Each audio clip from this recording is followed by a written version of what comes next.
maanta waxaan halkan u taagannahay in sahaydii gargaar ee nooga timid isutagga Imaaraadka Carabta shalay guddiga qaran oo go'aan ka gaaray in loo qaybiyo meelaha ugu daran ee abaaraha sida Beledweyn, Garbaharey iyo Xudur. magaalooyinkaas la geynayaan inta kale qaybta afraad oo hartayna waxaa loo qaybin doonaa haddii Allah awoodda la ogolaado gobolka Banaadir dadka daafihiisa ku barakacay gaar ahaan dadka baahiyaha gaarka ah qaba halkan waxaa ku sugan wasiirka gargaarka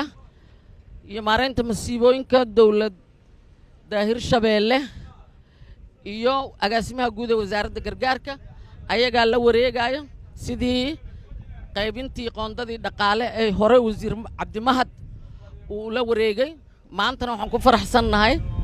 inuu haddana la wareegayo sahaydii gargaar Hirshabeelle gobolka Hiiraan magaalada Beledweyn oo ka dejin doono diyaaradda labaadna waxay geyn doontaa magaalada Xudur isla maanta haddii Allah awoodda la ogolaado berri subaxii haddii Ilaahay yiraahdo diyaaradda saddexaad oo geyn doonta magaalada Garbaharey ee gobolka Gedo halkaan sahaydii la dhigay halkaan ay noo dhex taallaa garoonka kamaynaan bixin maanta ugu horeyso oo laga soo saaray diyaaradiina waa u taagan yihiin diyaaradda labaadna diyaaraddii koobaad waa tan hadda Beledweyne wasiir Cabdimahad berri haddii Allah awoodda la ogolaadana xubnaha guddiga oo horkacayo Dr. Gurey ayaa Garbaharey aadi doona